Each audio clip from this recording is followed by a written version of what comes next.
What is love? What is vows? What is marriage? What is commitment? What is stress? What is anxiety? What is communication? What is it all about? Have you chosen to take your vows? Have you chosen to get married? Have you chosen to get engaged? Have you chosen to be married? What does all this stuff mean? What does it mean? Sometimes it stresses me out. Is there anyone I can talk to? Is there anyone who knows what I'm going through? Well, this is the show for you. A great philosopher once said a great marriage is not when a couple comes together, but when an imperfect couple comes to enjoy their differences. Well, we'll talk about all that and then some on this show. Love still matters after the vows. So stay tuned and here we go. Good evening, good evening, good evening, everyone. Good evening. We are so glad to have you joining us on this lovely Sunday evening. And so I am one of your hosts. I am Stacy. And I am Ray. And we are the Lovebirds. And so last week we talked about love. What is love? What is love all about? And so we are going to get right back into it. We're going to continue part 2 of what is love and what it's all about. And so that conversation was brought to you by the Mister. And so I'm going to let him take it away. All right. But before I do that, let me salute my lovely wife. Shalom. Shalom. You're awesome. You're it's awesome. So good. You're awesome. So I'm glad to see everybody this evening. I'm glad you joined us again so that we can get into our discussion about what is love.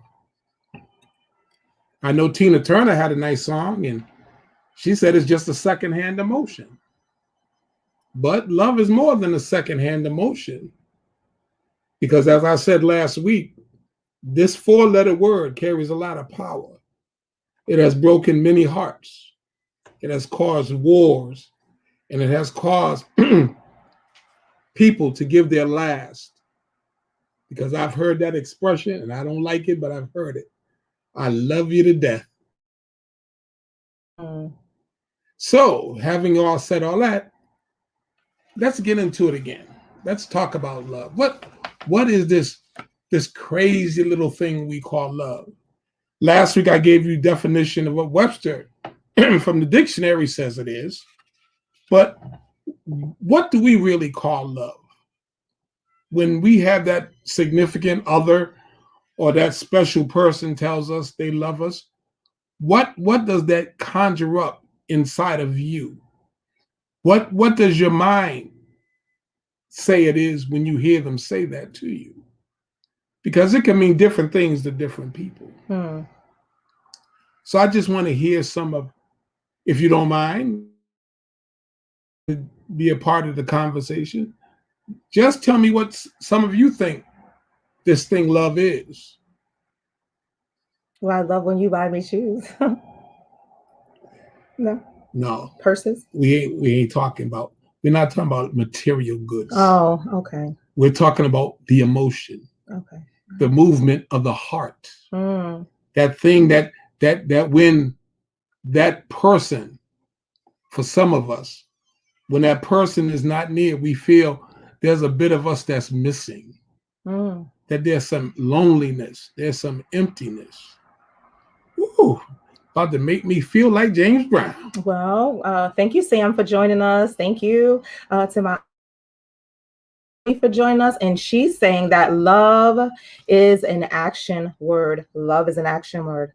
Samantha saying love means through the ups and downs, you will be there, through the good, through the bad, and through the ugly. Oh, thank you for that, Sam. Thank you, Aunt Stephanie, for those definitions, because you know that I truly believe that love is an action word. Love is an action word. Constantly tell me that you love me, but you're not showing me that you love me. I don't need you to buy me nice things to say that, you know, that's how you love me, right? I don't need that because I work a nice job and I can buy those things for myself. I want you to show me that you love me. I want you to show me by your actions, with your time, right? When you are willing to pull yourself away from something that you really want to do, but you know that I want to be with you too. And so you'll stop doing what you're doing to spend time with me. For me, That's showing me love. That's showing me that you love me, not just all up on me, telling me, oh, baby, I love you. I love you. I love you. Listen, I don't need to hear it, but I need to see it. I need to see it. So, Yes. did you just give me the side eye because I said? Sure. No, I gave you the side eye for what you did. You know what you just did.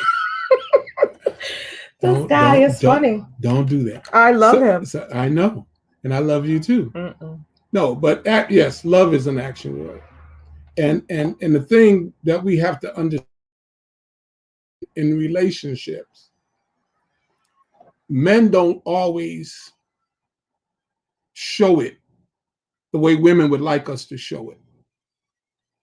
As I as I talked about last week a little bit, the way men express themselves in saying they love you is different than the way a woman does. Women are more emotional. We men are more analytical. This is why we always stress in marriage counseling about communication. Because women want to talk. They want to sit down and say, well, let me tell you about this, this, and this. And I love you, baby, but I ain't interested about what happened on the job today. I'm not. And when we talk about our job, it's because 9 times out of 10, something really tragic has happened to us as men, and we want to get it off our chest. Otherwise, we don't really talk about our work. But I say that to say this. Real love requires total and constant communication. You have to be willing to share even your most vulnerable times with one another. The things that are important to her, you have to let them know they're important to you too, even though you may not feel like they are important to you, bro. Because let me say this, and I got in trouble for this last week. When men are basically what we call hunters. We hunt and we gather. That's why God made us the provider. We will chase after you. We will play that game and run you down and try to make sure that I got you before anybody else got you. And then once I have you, sometimes once I've gotten you and I've gotten used to you, it looks like I'm losing interest because I've got what I wanted. And this is the thing what I'm trying to get us to understand about men and women being different.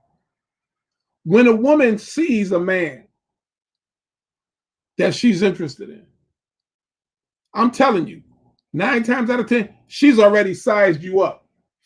She's already calculated and figured this is what I can do with him, and he and I can build this, and this, and this. She's already got it mapped out before you even thought you can do anything with her. She's already got you figured out and how she wants to have you be within the next 5 years with her. Men, we ain't like that. Y'all know, telling the truth, we aren't like that. We'll conversate, we'll smile. Yes, we'll take you out, have a few drinks, take you to the club and dance, party with you. But we ain't looking at the long picture. We're not making long-term commitment when we look at you. It takes us a while to have our feelings vested in you. Am I right? Mm-hmm. So, having said that, I just want us to understand as male and female, we operate, a mentor would say, on different frequencies. We're not on the same frequency. And this is why we would recommend that people in relationships, you have this, you begin to communicate early in the relationship before it gets to the point where Y'all having all these tangled up feelings, and you talking about getting married, and he's saying, yeah, we could get married, but he ain't really want to get married, but he's trying to make you happy and keep you happy. I'm just saying, you got to have some of the deep conversations. If he's not willing to sit down and have the deep conversation with you now, what I mean by the deep conversation, I'm talking about, well, where do you see us 6 months from now? Good. That's good. Not where do you see us 2 years from now. Where do you see us 6 months from now? Because listen, that's reality. Anything could happen between now and 6 months. So we gotta start from somewhere. Let's start at the beginning. Where where do you see? So Stephanie's saying sometimes men are from Mars and women are from Venus, which is absolutely true. We are on total different spectrums, right? We're different spectrums. Funny thing, funny true story. My husband and I was about we were having a discussion about how to plug something up, right? And we were reading the directions. I was saying one thing, he was saying something totally different, but we were both saying the same thing. And so it seemed like I was getting stressed, seemed like he was getting stressed, and we both was aggravated, right? But people have to learn how to communicate. So you have to learn to do these things early on, right? If you know that you're in the dating scene and you go out to a restaurant and he asks you, baby, what do you want? And you don't know what you want, and he's getting all aggravated and all upset because you long to figure out what it is that you want, and then you're like, well, I don't, much like me, I don't know, I've never been here before, I only eat X, Y, and Z, and I don't see that on the menu, and he's getting all flabbergasted and all upset and sighing and taking deep breaths. Listen, ladies, watch the signs. Watch the signs. And so I know that this is a show geared towards married couple, but listen, single people lead to marriage, right? And we want to help somebody. We want to help somebody along the way. We want to help somebody on their journey. And so what happens is we're so googly eyes, we're so infatuated with individuals that we miss the signs before marriage, right? Before marriage. And then when we're married, we're into it. And now we don't want to work through things in the marriage when we should have seen these signs earlier. But we were so looking for a husband, right? We're so in need of a husband. I'm gonna be honest. We are so in need of a husband, right? Because I'm gonna be honest with you. People go looking for a man, and when they find it, it's not the man that they had described in their mind, but you just settle. You settle for a bunch of issues. You settle for a bunch of issues. And let me make this statement. You cannot change a man. You cannot change a woman. I've heard it 1,000 times. Oh, he's like this now, but once he get with, he gonna be a different man. No. He is who he is. Maya Angelou say, when a person shows you who they really are, that's who they are. We need to slow it down, male and female. I said it last week. In the dating game, it's a game. It's an audition. It's an audition. It's like when a new preacher come to town, and he trying to win the church. He trying to get that church. The old pastor done moved on. They looking for a new pastor. He coming to audition. He gonna dazzle you with his oratorical skill, with his singing, his preaching. It's an audition. The brother you when they walk up to you on the street or in the club. Hey, mommy. Hey, girl, you looking good. What's your name? That's an audition. It's an audition. I'm trying to get you to pay attention to me so I can win your affection. So I can get my needs met from you. Just like you're looking to get your needs met from him. But you don't take time to get to know him or her. Hmm. And my wife said, I had to learn my wife has an A-type personality. She's a very picky person. Okay. And sometimes because she's a picky person, she can be very, very indecisive. Very. But you knew that in the beginning, though. Yeah, because of our relationship and in the dating, when I did certain things, and I found out that's not what she wants. It has to be like this, this, and this, because that's what she told me, and I had to pay attention to that. Not what I wanted to give her, but it has to be given to her like this. This is what she wants. But when people are in the courtship stage, right? We hide so much of our personality. Right, we camouflage the real us. We camouflage the real us when we are dating, right? Ladies, you know, some people are flagellant, right? They'll hide it, they'll hold it, they'll do whatever they need to do, right? Until they're away from him. I'm just giving examples, right? Maybe pass gas or burp or some of those type of things. We go to a restaurant, we don't want to eat a lot. We'll order a salad, girl. But when you home or when you go out with your girlfriends, it's a full spread. It's a full spread. But we put on the airs. You ate right? 12-piece wings by yourself. Right. We put on my mom saying, exactly. My mom saying we need to learn how to interview better. We need to learn. And then that's so true. That's so true because we put on airs when we are out courting and when we're dating, and we really don't know the real individual sometimes until it's too late, right? Until it's too late. I mean, we are into it. We are married. We are now 6 months into it. And now I'm finding out that I cannot stand him. I cannot stand her. She gets on my nerves. The way she snores, the way she gets up in the morning and she got to put on her eyelashes, her lipstick, her makeup, and her wig. I don't like that. I like a natural woman. But you knew you liked a natural woman when you were dating her. Right. And so now that you are married, now you don't like all the small little idiosyncrasies that goes along with your woman. But you knew all of this when you were dating, but you were so in love with her because I have this Coca-Cola bottle and I have this brilliant, wonderful, phenomenal eye catcher of a woman. Right. And so you go with all of this stuff all the way to the altar. Okay.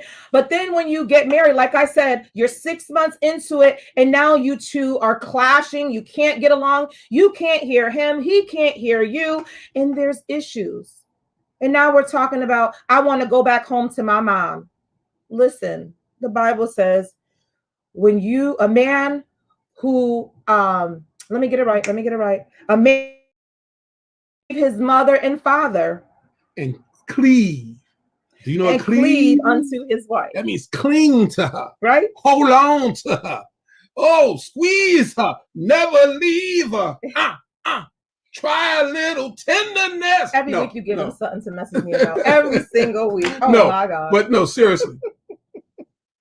When he takes a wife, because the Bible says, listen, let me get the pastoral collar on now. Don't get the pastoral collar. You don't need it. Just the word says, the man that findeth a wife findeth a good thing. Y'all women, stop hunting for the man. Stop hunting for the man. Because see, you pick the wrong thing for what you want. That God send you the man that you need. Because when the man find you, you know he want to keep you. You ain't got to put on no airs for him. But I mean, wait, hold up, wait. Did you wait? Okay, wait.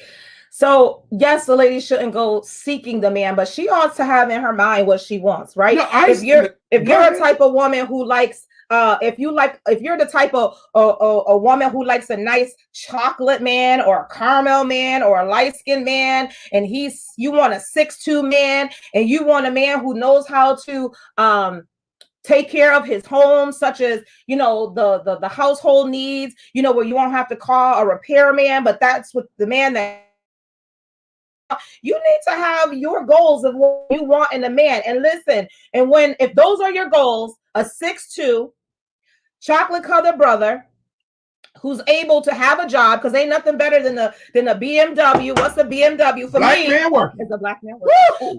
And so listen, if this is your goals and your list for the man that you want to marry, but then here comes this 5'4" light-skinned brother, right? And he's throwing all these good lines at you, and that's not what you wanted. Why would you settle for him if that's not what you wanted? If that was not on your list of what you were looking for in a man. But then you get with this 5'4" light-skinned brother, and then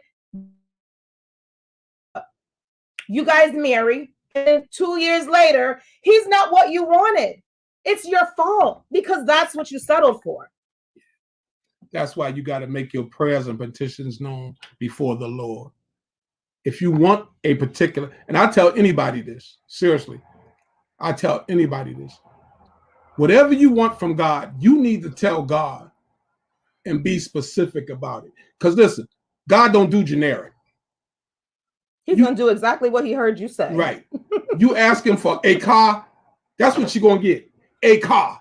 But you thinking Mercedes, you thinking Bentley, you're going to get what you ask. Lord, send me a car. Lord, I need a car. You're going to get just that, a car. And then you mad because he sent you a car. You got to be specific. And when you're seeking a mate, you got to be specific even with that. We're joking around and playing around for levity right now. But to be seriously speaking, ooh, levity 2 points. You got to be serious about what you want and who you want when you looking to sit in relationship table with somebody. You don't want somebody sitting at the table with you that cannot help you pay for the meal you about to partake of. Jesus. You don't want somebody to sit at your table. Oh, come on, help me, Holy Ghost.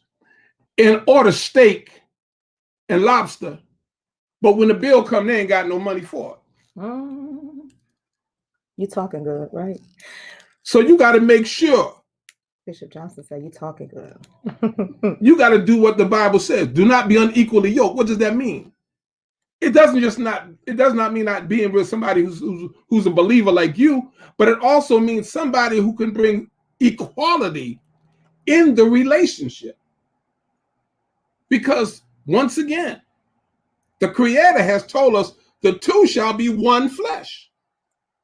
How can two, help me, Holy Ghost. How can two together except they agree?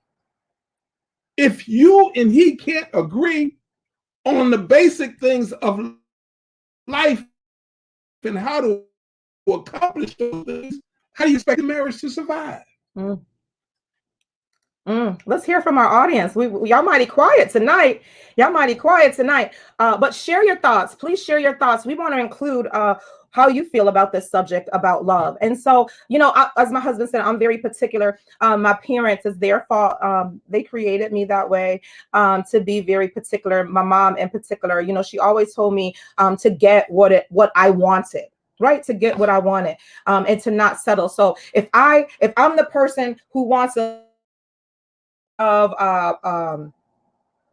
Christian Louboutin shoes, right? And that's what I have my mind set on, Christian Louboutin shoes. I'm gonna work to get my Christian Louboutin shoes. I'm not gonna settle for the knockoff brand, right? I'm not gonna settle for that because my heart is set on this pair of Christian Louboutins. Or if say I generic, right? I want a pair of Crocs, right? I got my heart set on this pair of Crocs. I'm not gonna go and purchase a pair of slides when my heart was set on the Crocs. Right? So I'm just making an analogy. Here. If you love something, that's your passion, then you go after what it is that you love. But if you know in the courtship that this is not working, if you know in the courtship that you got to keep checking his cell phone, in the courtship that you getting those butterflies and your stomach is giving you that woman intuition, that feeling. If you know in the courtship that you got to keep driving by his house to see if nobody's there, honey, that is not the boo for you. Something ain't right. That is not the boo for you. If he can't, if you say, babe, can I use your phone? I just want to use your phone right quick. Oh, well, what you need my phone for? And he got locks and all this stuff on his phone. Listen, what's the secrecy? Because the two shall become one flesh. Right? Can I say something? Oh, say something. I know they tired of me. Well, listen. The brothers are. Me and my wife, let me tell you something. I was taught as a young man, you never go into a lady's purse. You don't ever go into a lady's purse. When I got married, my wife is the type of person, well, what's mine is yours and what's yours is hers. And so she would say, go in my pocketbook. And I would go get her pocketbook and bring her pocketbook. Like this. Say, here you go. She said, but I told you to go in the pocketbook and get X, Y, and Z. Like this. It's your pocketbook. But see, that's what it was ingrained in me. Now, if she asked me for some money, I just throw in my wallet. Here, what you need, take it. It's in there. Vice versa. If I need something, I can just ask it. I need $200. I got a project I want to do, and I need the $200. Can I get the $200? Because we have that type of communication.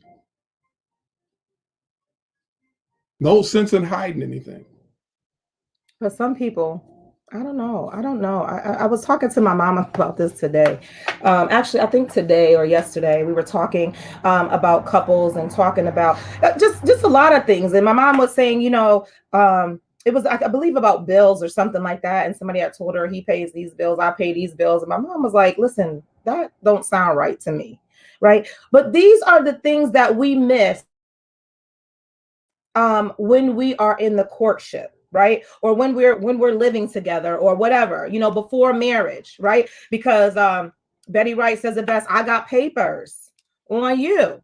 Right. When we get those papers on one another, then it takes on a whole nother level. Right. It takes on a whole nother level. But people don't have a true commitment. Right. That's the word right there. Commitment. People do not value commitment. People do not value covenant. And so therefore, people will enter into these agreements, right? Without pure values. I'm going to say it that way. Without values. Because if you enter with pure values, then you know that when him leaving the toilet seat up, right, annoys me, or me leaving the cap off of the toothbrush annoys him, we need to come together to work out these things. Not always yelling at one another, not always fussing at one another. We should be able to reason together. We should be able to reason together. And I mentioned on the start of the show, a great philosopher once said, a great marriage is not when a couple comes together, but when an imperfect couple learns to enjoy their differences. They learn to enjoy their differences. And so I'm not talking about the cheating stuff and the cell phone and all that stuff. I'm talking about, like I was talking about, the toilet seat, the toothbrush, all of those type of things, where you learn to come together and love each other's differences, right? But we're so quick to say, I love you, right? We are so quick to say, I love you. But what is love? What really is love? Can somebody tell me what really is love? We've given our definition. We've given the Webster's definition. I need to hear some of y'all definitions of what love means to you. What love means to you. Because we could go on for weeks about this, about love. Our marriage should be centered around love, right? What are the fruits of the Spirit? They should be exhibited in your marriage, in your life. right? And so if you are not doing those things, you are going to enter into some problems. Into some problems. The first 6 months is the most vital point of your marriage. The world has says after 5 years, you begin to get the marriage itch, right? Whether you'll stay together or whether you'll separate, right? So for me, when I got married, right, those things, my mind was made up. I'm not getting married to get divorced, right? Married before and I was divorced and it almost crushed me, broke my heart. I was like, I'm not ever getting married again. I'm not getting married no more. That's it. I'm not doing it because I made a commitment. I made a covenant and I made a covenant to God. And I took that very seriously. I took it very seriously. I did. And so that almost really, truly broke my heart. And it wasn't anything of my doing why I got divorced, but I had no choice. So, yeah, let's talk about it. You want to share something? Yeah, can I share? Can I share my little story? Oh, share your story. Wait. What story? Wait. About when we first got married. Okay, share your story. And we were talking about getting married. Oh, yeah.